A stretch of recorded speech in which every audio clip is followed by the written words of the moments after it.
From Los Angeles, California, the entertainment capital of the world, it's the 80s Movie Podcast. I'm your host, Edward Havens. Thank you for listening today. On this episode, we're going to talk about one of the multitude of horror-centric distributors that popped up in the 70s and 80s, rode the grindhouse circuit as long as they could, and disappeared without a trace, only remembered by true gore aficionados, and me. Motion Picture Marketing, or MPM for short. MPM was founded by a gentleman named John Chambliss in 1978, and amongst his first hires was Lon J. Kerr in January 1979. Kerr had spent years in advertising, first starting with the once powerful ad agency Young and Rubicam, who you might remember from frequent mentions on Mad Men, before becoming a publicity manager at 20th Century Fox. After a stint as the National Public Relations Manager for Tom Laughlin's Billy Jack Enterprises, Kerr would come to MPM to help ride the then-popular wave of sexy comedies and bloody horror films that would get their starts, often in the grindhouse theaters of New York's 42nd Street, before heading out to the theaters and drive-ins around the country, often in regional releases. The earliest movies MPM would release were often films that had already come out and failed years before, given new titles and new key art, and sent out again as if they were something new. One example would be the 1975 sex comedy The Swingin' Barmaids, directed by legendary B-movie director Gus Triconis, and written by Charles B. Griffith, the writer of such seminal drive-in movies as Not of This Earth, A Bucket of Blood, The Little Shop of Horrors, and Death Race 2000. In the film, three waitresses in Los Angeles are stalked by a serial killer that has committed a series of similar grisly murders in Chicago and Miami. Released by Premier Releasing Organization in July of 1975, the film was a minor hit. MPM would end up buying the distribution rights to this film and several others when Premier Releasing filed for bankruptcy. Kerr would devise a new ad campaign for it, trying to sell it as a sexy comedy, retitling it Eager Beavers, and creating a new key art for the film that featured three barely clad women sitting atop a leather couch, while a man, who just happened to be Lon Kerr himself, is lying possibly dead on the carpet, with a couple of pairs of panties and a copy of The Joy of Sex also featured in the photo. The film would make its way around the United States throughout the second half of 1980, often paired with another MPM film, Vampire Playgirls, which itself was originally a 1971 Italian horror film called The Devil's Nightmare, which was also made up to look like a sexy comedy, and again with three barely clad women, this time sitting atop a coffin. But sometimes Vampire Girls would cycle around the country with another MPM movie, Grave Desires, which itself was originally released in 1968 under the title Brides of Blood. Before Grave Desires was sent out to support Vampire Girls, it would be paired with yet another MPM movie called Cemetery Girls, itself originally a 1973 film called Count Dracula's Great Love. But grindhouse fans and drive-in aficionados didn't care. These retreaded movies would earn millions for both theaters and MPM, which would allow the company to start picking up and sometimes even financing new films. On this episode, we're going to shy away from the repackaged movies from the 1960s and 1970s that had at least one theatrical release before MPM bought them, and focus on the handful of newer titles that they would gift to the world. We begin with a film that was not only not MPM's first repackaged movie, but it was also their first production, Final Exam. In the spring of 1980, producer Myron Meisel and his financial partners came up with what they felt was a game plan for the perfect horror movie release. First, find a storyline that hadn't been done yet. Vampires and zombies were done to death, pun fully intended. Haunted houses and insane asylums were passé. Quote-unquote holidays had already become the new go-to for horror. But you know what hadn't been done yet? A psycho terrorizing college students during exam week. Next, they needed a director, they needed a script, and they needed a location to shoot. And they find all three in Shelby, North Carolina. Actor and producer Earl Owensby, who we covered somewhat in our 3D Craze of the 1980s episode in 2022, had purchased a 200-acre plot of land in the early 1970s, hoping to make it the center of a new film and television production community, a new Hollywood for the region. Owensby would write, produce, and star in his movies, shooting them at his own studio and using the profits to make more movies and to expand the studio space. Two of the films Owensby would make at his studios, 1976's Dark Sunday and 1977's Death Driver, were directed by Jimmy Houston, no relation to John or Angelica or any of those Houstons. Jimmy just quote-unquote happened to be at the Owensby studio when Meisel and his team were touring the facility, even though Houston had not made a movie in 3 years. But Meisel liked what he heard from Owensby and Houston was hired not only to direct, but also to write the script, despite not having ever written a screenplay before. The next step in the plan was to get the film made and completed in time to open in theaters in February of 1981. It was decided to start shooting in mid-July 1980 for 6 weeks, which would give them 6 months for post-production to meet their self-imposed deadline. But why February 1981? Well, because advertising costs are higher in the summer months and during the Thanksgiving Christmas holiday season. The summer movie season, especially 1981, was already starting to look crowded, and to this point in film history, no one had successfully released a horror movie during the holiday season. MPM, having shown its ability to milk every last drop of blood from a stone, made an offer to the producers to not only release the film into theaters, but also help finance it, which was an extra bonus the producers did not get from any other distributor. But on the way to production start date, a major roadblock would pop up, which would ironically save the production even more money. In May of 1980, the two major labor unions representing actors in Hollywood, the Screen Actors Guild and the American Federation of Television and Radio Artists, started negotiations with the then Association of Motion Pictures and Television Producers over a new contract that was set to expire at the end of June. The main point of contention was how actors were going to get paid for their work when shown on the myriad of new technologies at the time, including videotapes, cable, and laserdiscs. Does any of this sound familiar and topical? After nearly 2 months of fruitless negotiations, the Screen Actors Guild announced on July 10th that they had set a strike deadline of July 21st. The week Final Exam was supposed to begin production. With the threat of both SAG and AFTRA, separate unions at the time, being on strike, the producers would have to cast non-union actors in the film. Thus, the vast majority of the cast would either come from Actors Equity, the union that represented stage actors on the East Coast, including Broadway and off-Broadway, or newcomers that had never appeared on stage, on television, or in movies, and thus were not a part of any guild or union. There were a few AFTRA members in the cast using pseudonyms in order to work. Because, seriously, what guild is going to be checking film sets in Shelby, North Carolina, a town of 15,000 people an hour west of Charlotte, in late summer when it's hitting 90 degrees on a near-daily basis, to see if guild members are crossing picket lines? With their cast of mostly unknowns, the $363,000 film would begin its 5-week shoot on September 15, 1980, finishing up 3 days before Halloween, leaving the film only 4 months to make that self-imposed February 1981 release deadline. The filmmakers would meet the deadline, but just barely.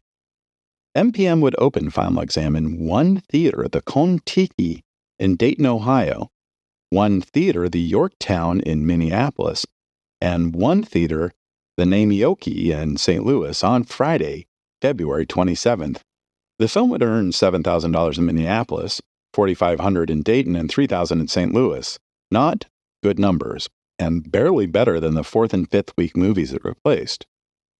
But whether it was a planned 1-week engagement or the film just wasn't picked up for a second week at those theaters, we may never know. But the following Friday, all 3 theaters would be playing other films. Final Exam would open in one theater in Chippewa Falls, Wisconsin, 2 in Minneapolis, and 4 more in St. Louis on March 6th. 1 each in Indianapolis and Louisville on March 13th, 4 in Tampa on March 27th, 1 in Lincoln, Nebraska and Memphis on April 10th, and it would keep trickling out little by little, second-tier market after second-tier market until June 5th, when Final Exam would open in 40 theaters and drive-ins in the Los Angeles area and nearly 100 screens in the Chicago metro area. But by this time, the horror film market was already saturated. Filmway's The Burning, Avco Embassy's Dead and Buried, Paramount's The Fan, Columbia's Happy Birthday to Me, Paramount's second installment of the Friday the 13th franchise, and even New Line's re-release of the original Texas Chainsaw Massacre had all opened within the previous 3 weeks, and of those 12 local theaters Variety tracked that week, the film would only gross $28,000. Compare this to The Legend of the Lone Ranger, one of the most notorious flops of the year, which grossed $45,000 from 13 theaters in Los Angeles that weekend, in its third week. In Chicago, the film would gross $260,000 from the 64 theaters tracked that week, which would be nearly double the per-screen average of those theaters in Los Angeles, but would still be flunking by any grading curve. By the following Friday, almost every theater in both markets would be playing other films. MPM wouldn't open the film in New York City at all, and would soon thereafter close out the film with a respectable but not quite yet profitable $1.3 million gross. Bert I. Gordon is a name much beloved in the 1970s and 80s sci-fi movie community, with films like 1976's The Food of the Gods and 1977's The Empire of the Ants, fondly remembered for being kitschy fun. After the release of Ants, it would take 5 years for Gordon to get another movie into production, and in true Mr. B.I.G. fashion, it would have a fantastic title, Burned at the Stake. In 1692, Salem, Massachusetts, a young girl accuses several town residents of being witches.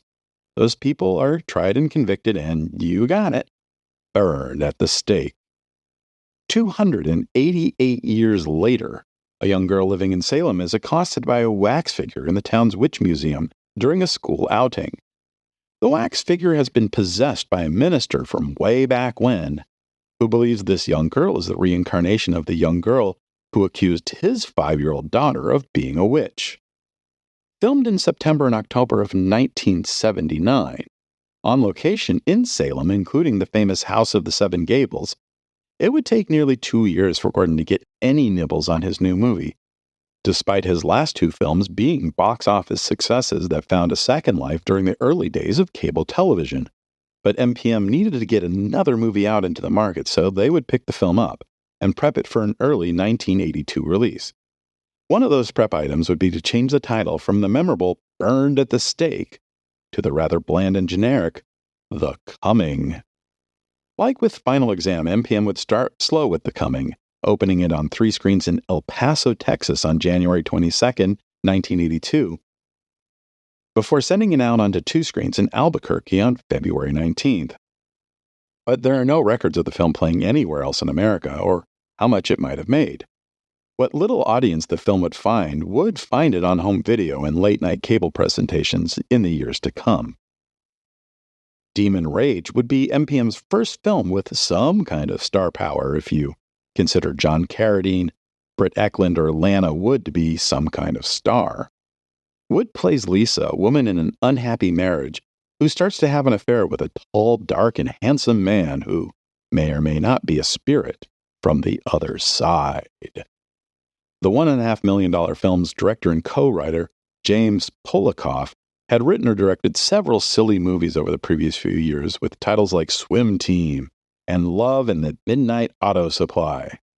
This would be his second stab at the horror genre after 1975's Sunburst, about a couple on vacation who are stalked by a pair of backwater rapists, which today is only known for being one of Robert Englund's earliest film roles.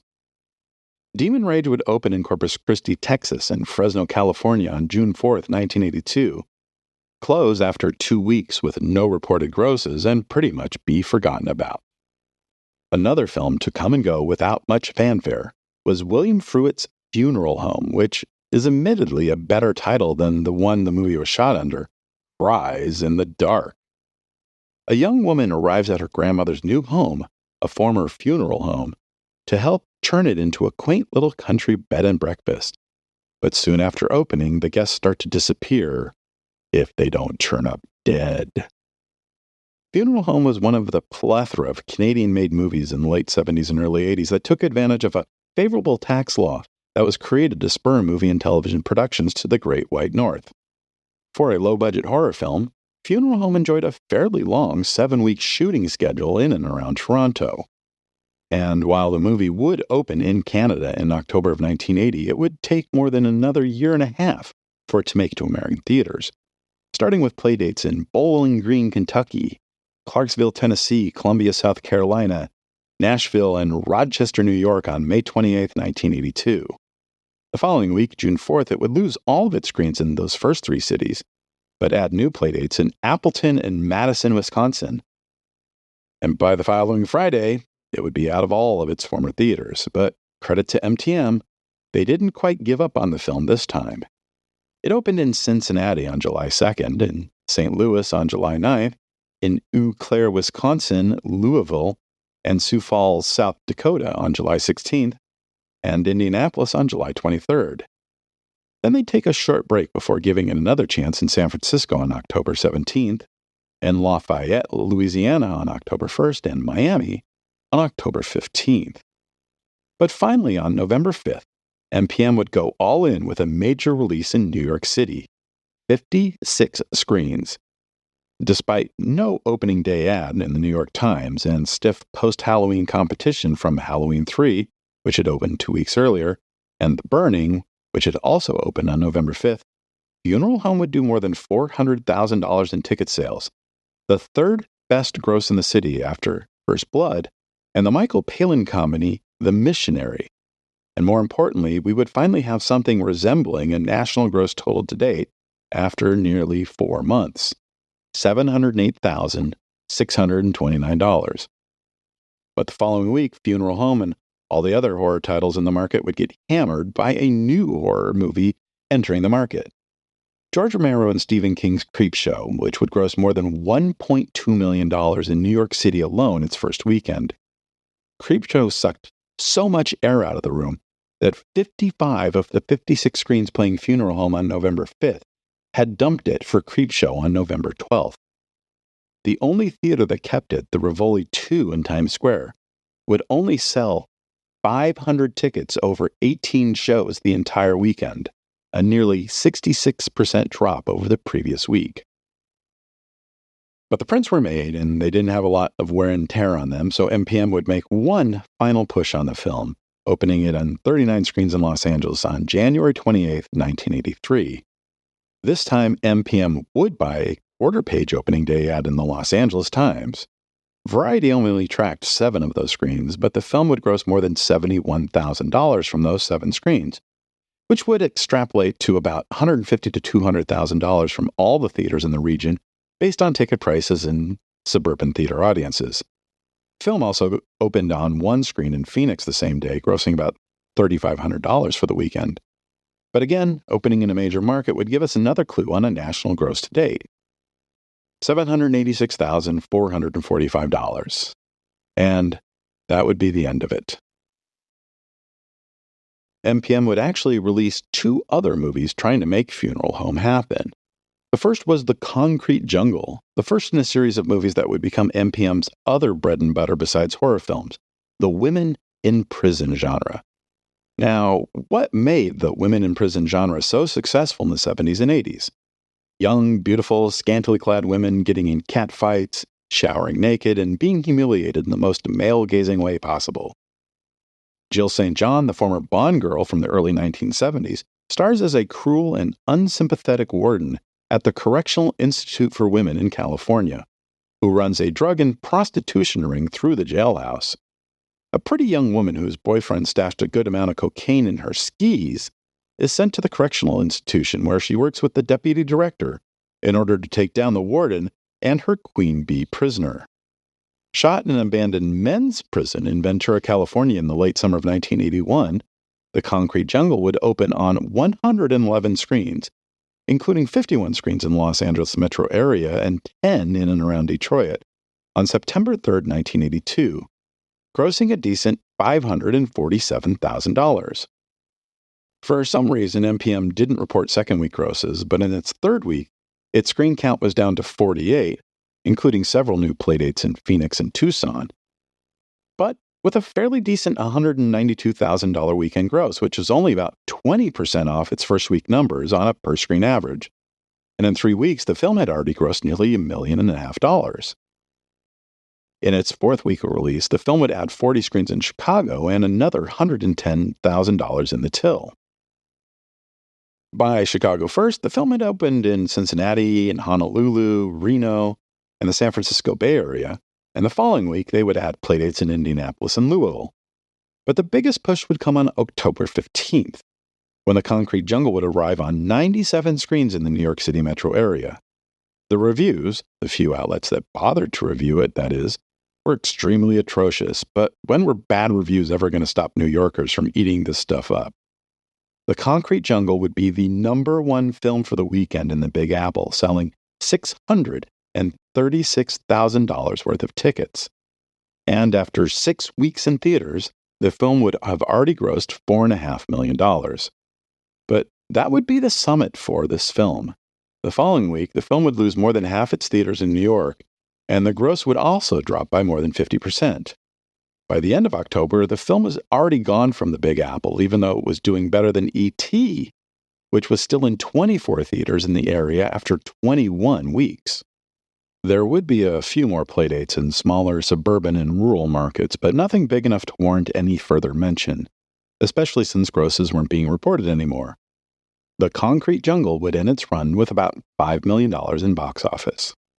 Then there was Heartaches, probably the most out-of-left-field movie a company with a reputation for horror films and women in prison films could release.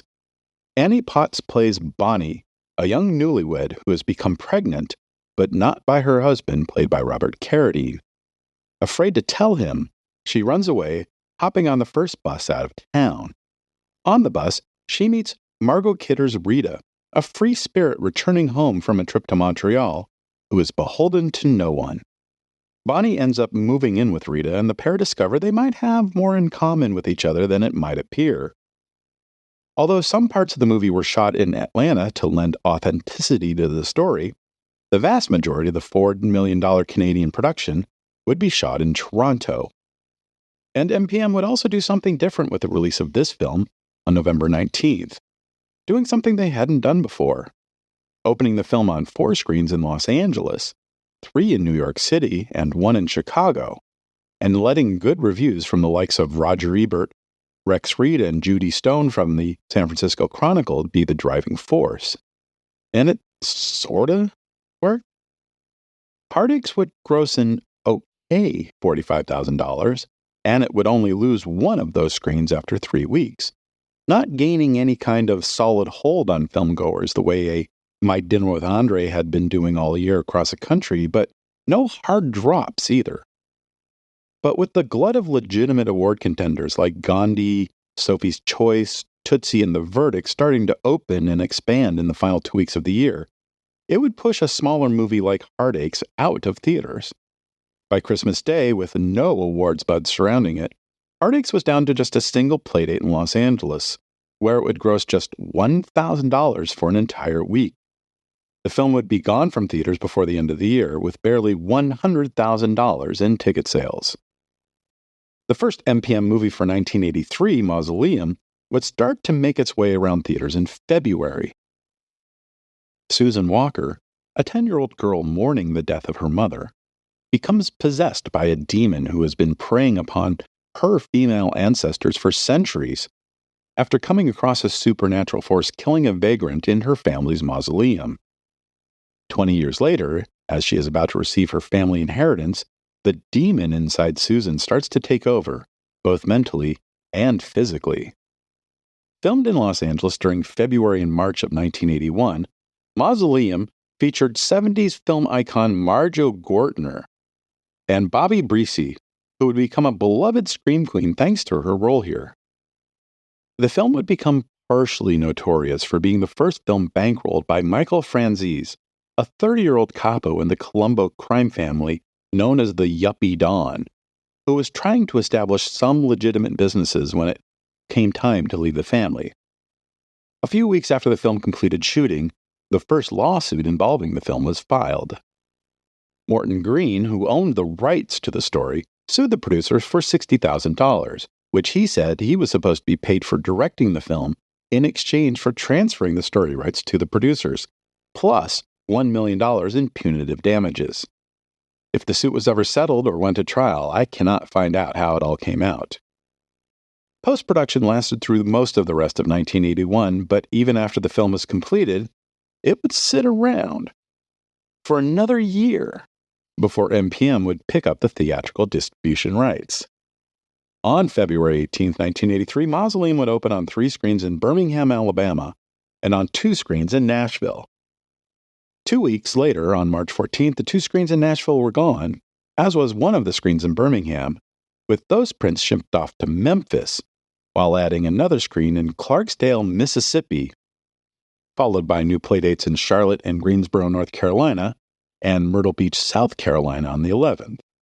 The 18th would see new shows in Biloxi, Mississippi, and Winston-Salem, North Carolina, and Shreveport, Louisiana on the 25th. But during all those weeks, MPM never reported grosses. How well was the film doing, especially when there was another movie, Tom McLaughlin's One Dark Night, in the market that featured the storyline of 3 teenagers who are sent to spend the night in a mausoleum as part of a high school initiation? We wouldn't know until the first week of May, after MPM released Mausoleum in 52 theaters and drive-ins in the greater Los Angeles area. While MPM still hadn't released grosses for the film, Variety was tracking 26 of those 52 theaters, and the opening would be a fair $143,000. On a per-screen average, this was just $5 a screen less than the far more heavily advertised Catherine Deneuve, David Bowie, Susan Sarandon vampire film The Hunger, which had also opened the same day. And we'd see a cumulative gross of $242,600. On May 6th, Mausoleum would lose more than half of its Los Angeles screens, but it would move into the New York metro area region with an 86-screen push. But Variety only reported for grosses on one of those theaters in New York, and only 4 of them in Los Angeles. And between those 5 theaters, the gross was an anemic $27,500, with $17,000 of that coming from the Rivoli in New York City's Times Square. And the film would continue to play throughout the remainder of the summer in markets like Minneapolis and Kansas City. A 1987 book by Suzanne Donahue, American Film Distribution: The Changing Marketplace, says that the film's final gross was $1.34 million.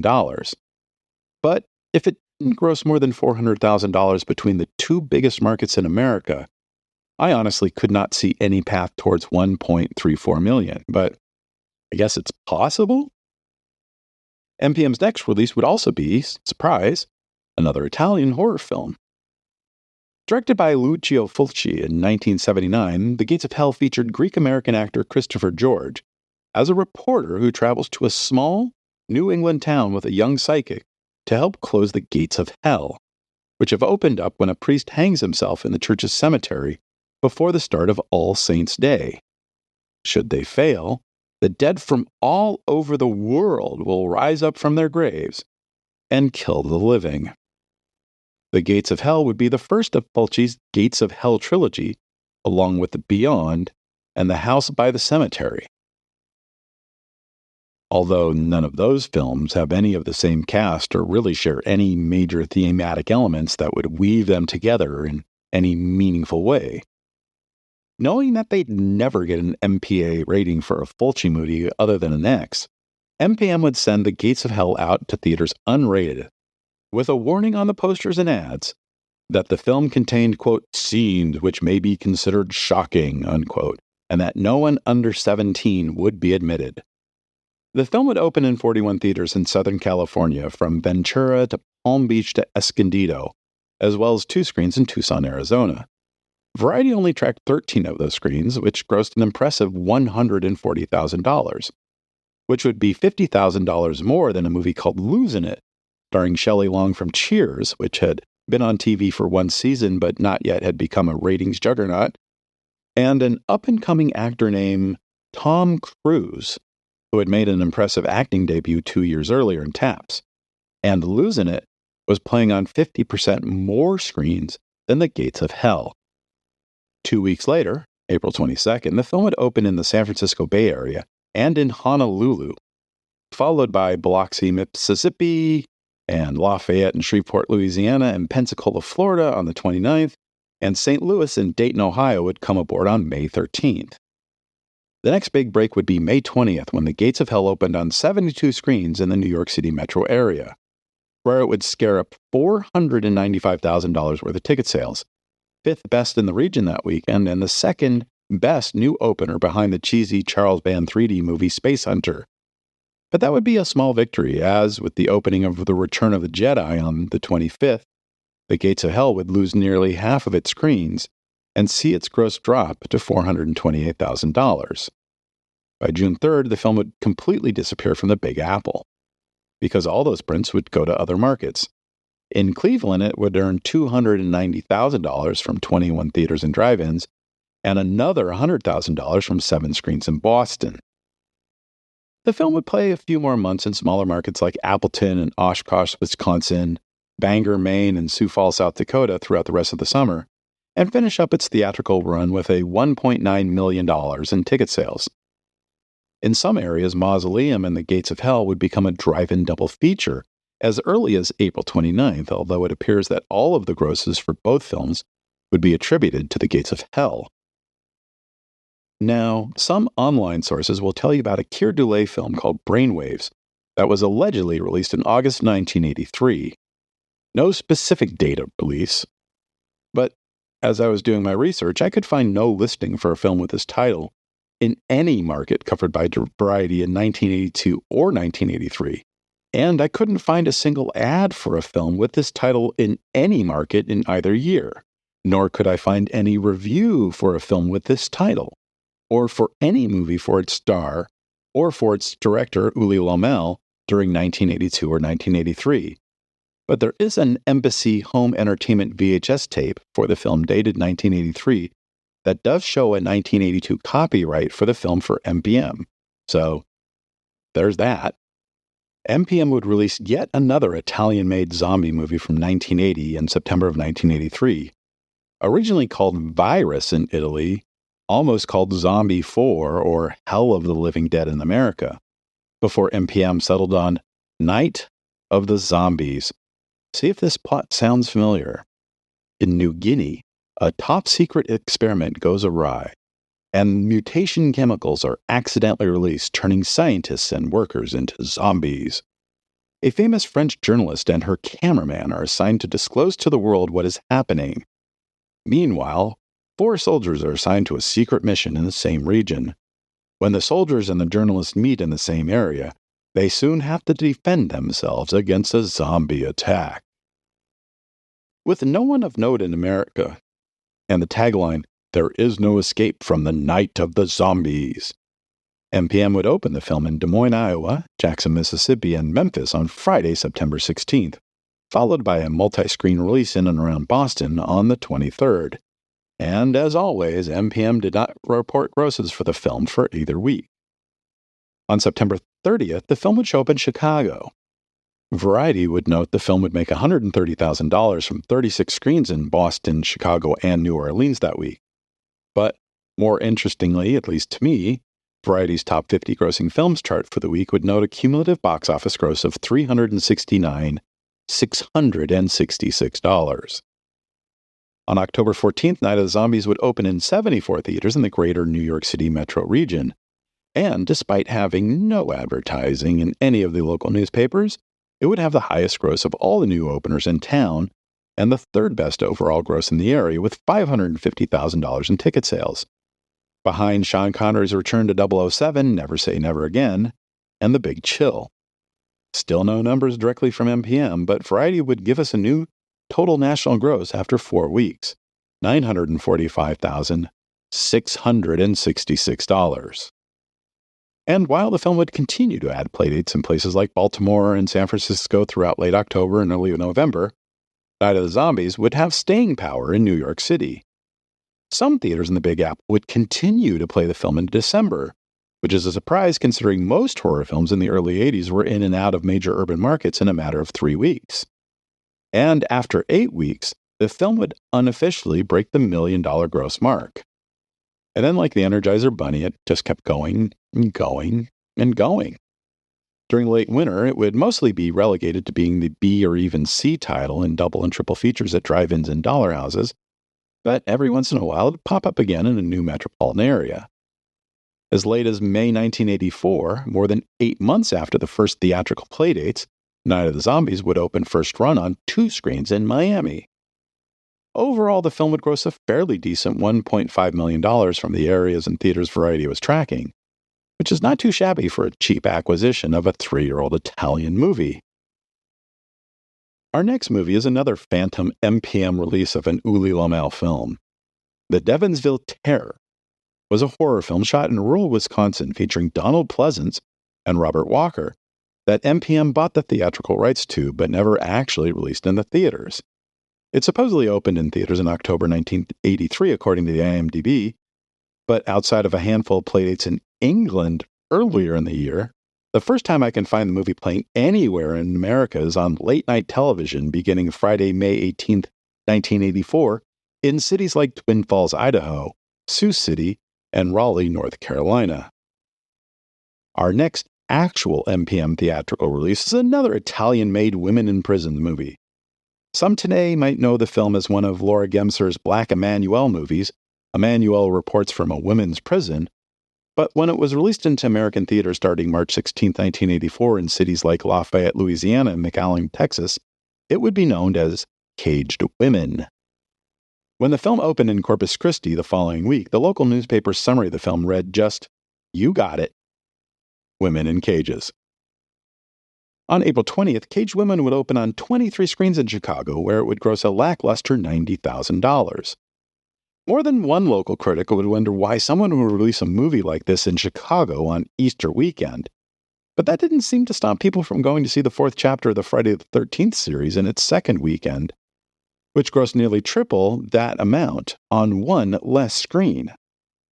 The following week, it would open in nearly 40 screens in the New York City metro area, but only one theater in Manhattan, the RKO Tivoli Twin, was being tracked by Variety, and the film would gross a respectable $25,000. The movie would continue to open in cities like Boston, Baltimore, Detroit, and Philadelphia throughout May, Atlanta, Kansas City, Miami, and Pittsburgh during June, Fort Worth and Tucson in July, but by August, it would be mostly playing at dollar houses or Saturday midnight shows. Finally, the Friday after Thanksgiving, November 30th, Caged Women would arrive in the Los Angeles metro area, but only on 4 screens. One, the State Theater, was a once beautiful cinema palace in downtown that sat more than 2,400 people before falling into a state of disrepair during the urban blight era of the 1970s. Another, the Park, was across the street from MacArthur Park and would be closed 2 years later because of the crime problems in the area at the time. The other 2 theaters playing it were drive-ins, which would be the preferred way to see a movie like Caged Women, except those drive-ins were in Palm Springs and Santa Barbara, more than 90 minutes away. There were more than 35 drive-ins in the Los Angeles County area alone in November of 1984, with more than 50 screens, but not one could be bothered to book it, not even as a B picture for Texas Chainsaw Massacre, which had been re-released on the same day, or A Nightmare on Elm Street, or Chud, or Missing in Action, or The Terminator. Even Wes Craven's 10-year-old The Last House on the Left had several drive-in playdates that weekend in Los Angeles, often as the C title in triple features supporting Toy Soldiers and Terror in the Aisles. But by then, MPM had pretty much moved on to our next feature, which was released in June. Caged Women would finish up with around $1 million in ticket sales, according to Variety. That other film was yet another women in prison movie, but this time, it not only had a recognizable name actor at the top of the bill, she was an Oscar-nominated actress in one of our most acclaimed and celebrated movies of the 1970s. By 1983, Linda Blair's career had nosedived from the high of The Exorcist, having spent the following years making mostly forgettable TV movies and exploitation films like Roller Boogie and Hell Night, and another women in prison movie shot in 1982, Chained Heat. Blair was originally the first choice to play Brenda, a high school student turned vigilante who seeks revenge on a group of violent hooligans who raped her handicapped sister and killed her best friend. But she turned down the role because she had just made another women in prison movie, and though at that point, Chained Heat hadn't been released yet. Plus, she was not happy that the other film turned out much different than she anticipated. And since this new film was going to be produced by the same people as the other film, she did not trust their intentions. Instead, former Runaways lead singer Cherry Curry, who had turned to acting after the breakup of her band, would be cast in the lead. Shortly before production began on the film, three things happened. First, Billy Fine, the producer of Chain Heat, who had helped to write the story for Savage Streets, left the project. 2, Tom DeSimone, the director of such films as Hell Night and The Concrete Jungle, would be replaced by Danny Steinman, whose only previous feature directing credit was the little scene, pun somewhat intended, 1980 Barbara Bach horror film The Unseen. Some rumors have it that Blair and DeSimone did not get along during the making of Hell Night. And 3, Chain Heat had become a minor hit, and Linda Blair had real gross profit participation points as part of her contract to accepting that film, so she could make another movie which might hopefully show off a different side of her acting abilities, unseen since the days of The Exorcist. When Blair inquired if the part was still available, Cherry Curry would get a quick payout, and shooting on the $2 million film would begin in Los Angeles, with their star in John Vernon, the dean of Farber College in Animal House, as their only other named actor, on August 17, 1983. But there would be some problems with the production, which would have to stop and start a number of times before filming was finally completed on February 14, 1984. But the production had been smart enough to do whatever editing and other post-production work could be completed during the shutdowns, and in early June, the film would get an X rating from the MPAA. The filmmakers would appeal the rating, and they would win. The film would be sent out to theaters with an R rating, without a single added cut. Savage Streets would first open in Omaha, Nebraska, and Springfield, Missouri on June 29th, before hitting 48 theaters in and around Detroit on July 6th.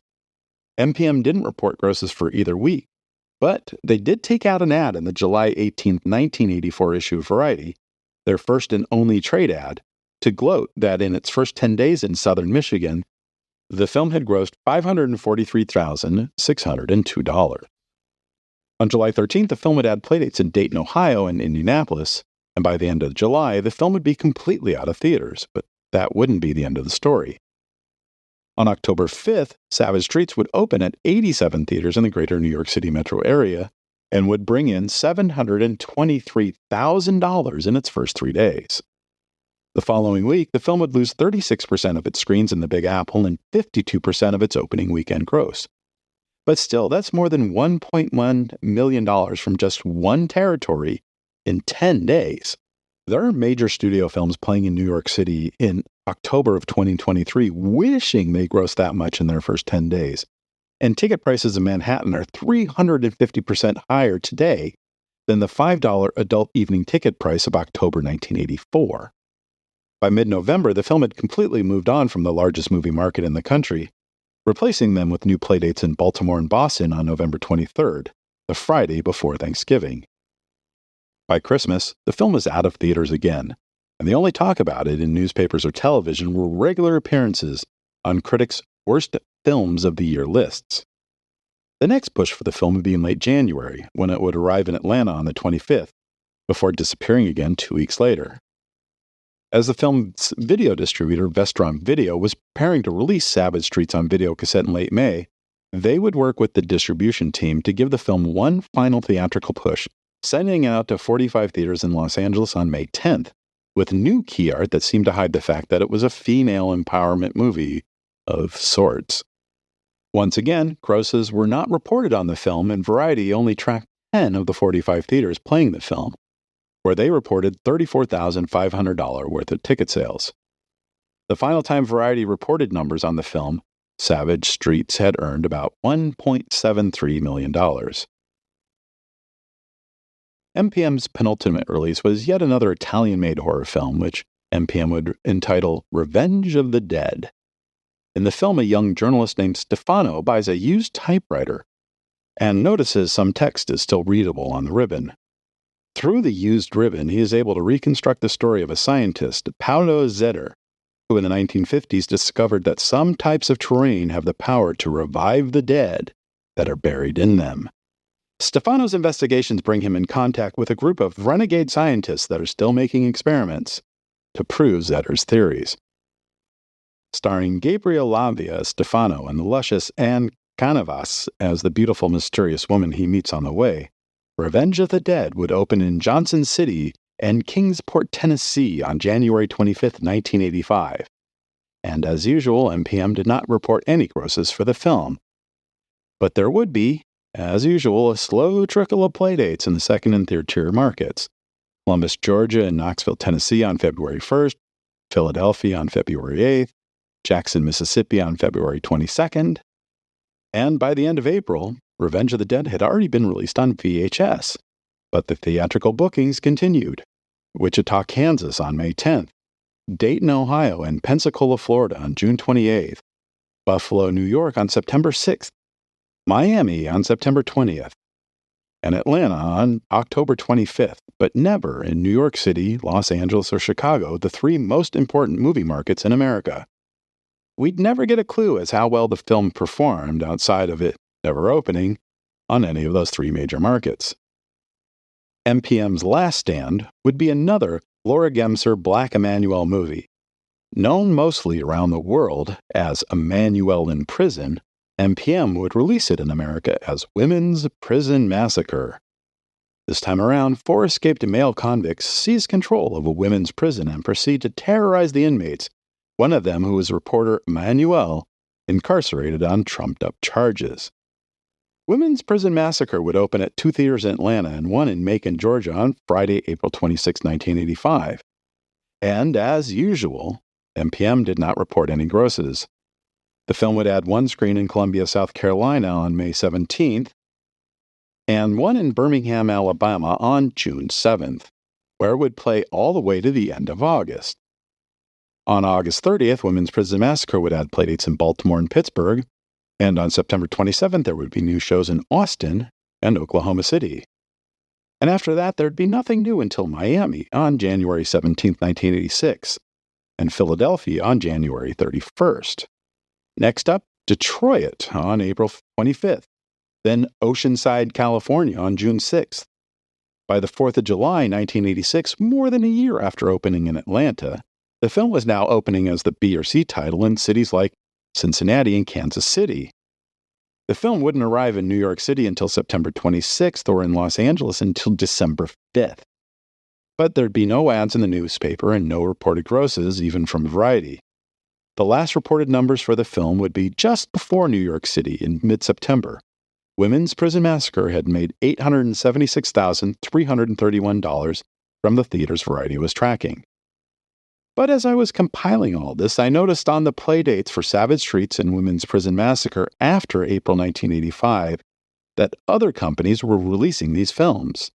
Savage Streets was now being released by a company called Entermark, while Women's Prison Massacre was being distributed by a company called Unistar.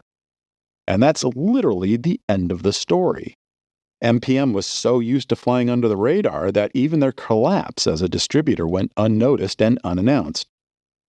But for a while, their particular brand of distribution showed that the old AIP ways could still work a generation later. Thank you for joining us. We'll talk again soon. Remember to visit this episode's page on our website, the80smoviepodcast.com, for extra materials about the movies we covered this episode. The 80s Movie Podcast has been researched, written, narrated, and edited by Edward Havens for Idiosyncratic Entertainment. Thank you again. Good night.